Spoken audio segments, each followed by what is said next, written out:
We are working on a 2012 Honda Accord V6. And today we are going to be replacing valve cover gaskets and the tube seals. These take a 10 millimeter socket, 10 screws, and 2 nuts. Let me take this plastic cover off. Straight slot screwdriver, quarter turn, and we'll get this out of the way. Now we're dealing with a 12 millimeter socket as well as a 10 millimeter socket.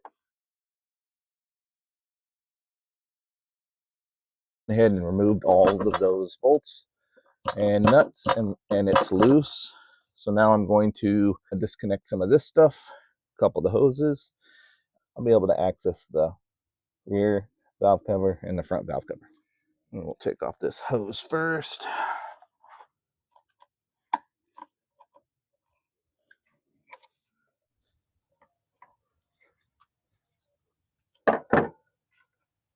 Separate this hose from the valve cover. I'm going to separate this hose, just unclip it and pull the hose out. Separate this hose right down here. I'm going to separate that. I'm going to unclamp this bellows. I'm going to disconnect this connector. I'm going to disconnect that connector. We'll see where we end up. Oh, and I'm going to disconnect the throttle body connector. Okay, it's out. Helpful hint, take the air filter housing off. Just kind of move it out of the way and the filter. And that way you gain access under here to access this hose underneath the throttle body. And there was another hose, yeah, this one underneath the throttle body as well. So those two are accessible.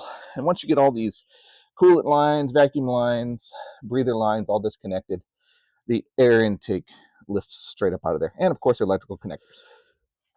Remove the connectors to the coil packs. Remove the connectors here. Loosen up this wire harness from the valve cover. Now we're going to go ahead and remove those coil packs. 10 millimeter socket. All right, remove the coil packs. They look pretty dry. But we're going to replace those tube seals anyways. That one's a little bit wet. And that one's dry. I'm going to place these off to the side in the exact order that I removed them, so that it looks like we have 5 bolts. 1, 2, 3, 4, and 5. I'm surprised there's only 5. That's amazing. It's probably why it leaks on the bottom edge. Anyways, 10 millimeter socket. Let's get these removed. Help of a screwdriver, just kind of nudged it free.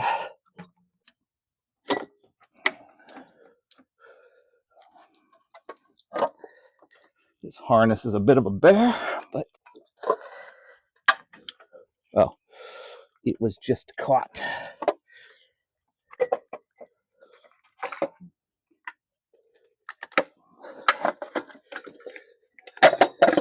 We'll have to be really careful putting this back in here because I don't want to tear the new tube seals and stuff. So we'll be aware of that. All right. The gasket stayed in place. I'm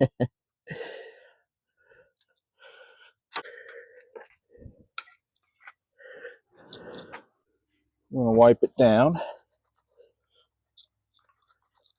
All right, I took some brake cleaner and I cleaned the surface really well. There was some silicone in the corners here, which I removed.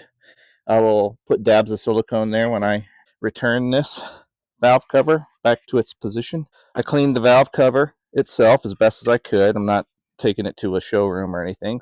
Remove these tube seals. 2 of them out so far.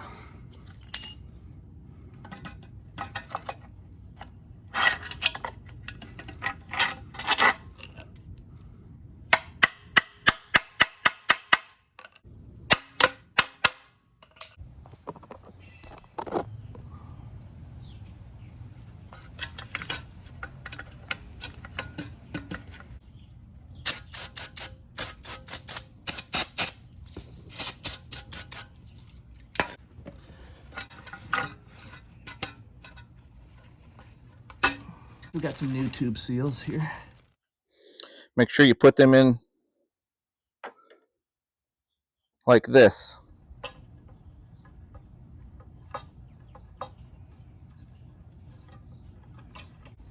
All right, so we have some Permatex gasket maker. We're gonna stick some of this in a couple of corners here. There was silicone in this corner right here. So we're gonna put a dab down there. And we're gonna do the same on this bottom corner here. Had some silicone. So we're gonna do the same.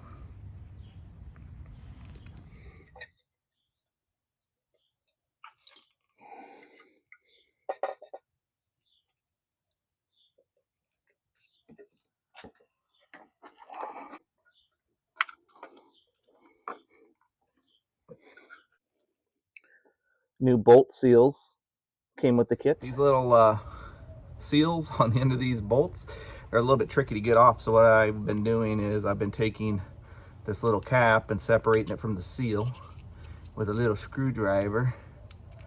And then I'm following up behind with a pair of diagonal cutters.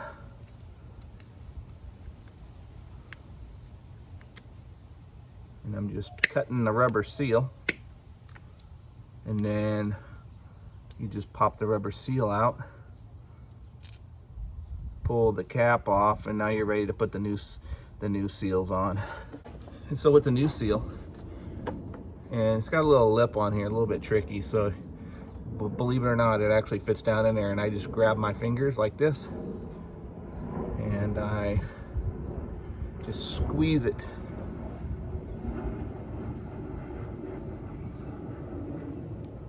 Until she pops in there like that, and that's that.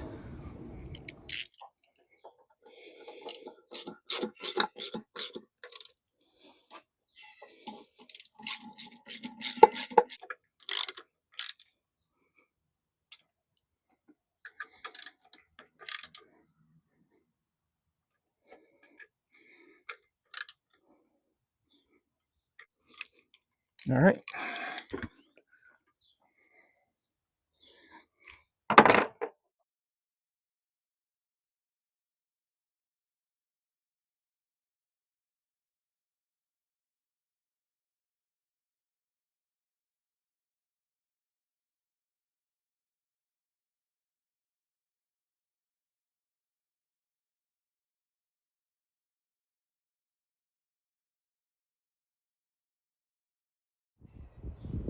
Yeah, this back one's a bit tricky with this wire harness in there. You got to pull it out from the passenger side, twist it like this, and then pull it straight out. I'm gonna see if I can do something with this main harness, because it was a booger. If anything, I'm going to take this shield off here and I'll put that on last. All right, I'll be honest with you, I wasn't going to tackle the rear one because it wasn't leaking. I was like, if it ain't broke, why fix it? However, I kept looking at that seal. I was like, my conscience got to me. I was like, well, might as well do it. I still have daylight. It's a good thing because this tube seal is all torn up. Coil pack had some oil on it. So at the very least, we were changing these tube seals. All right, new seals installed.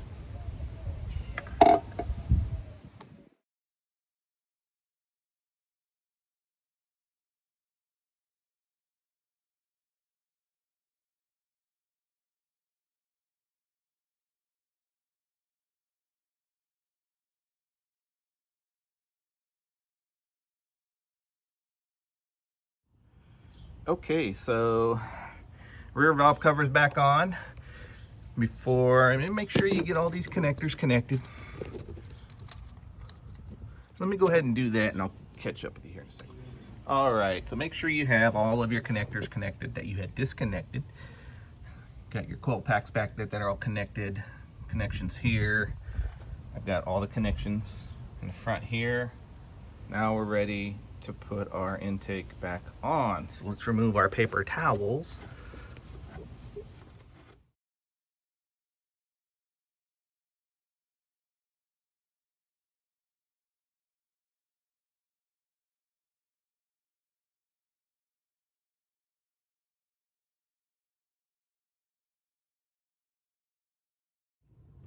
All right, the larger ones, I'm torquing to 22 Newton meters.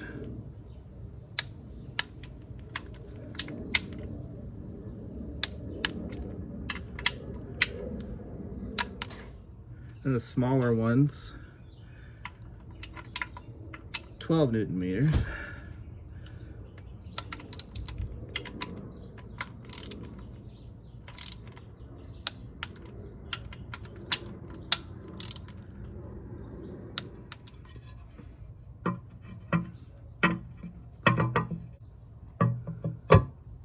And 12 Newton meters for the top ones.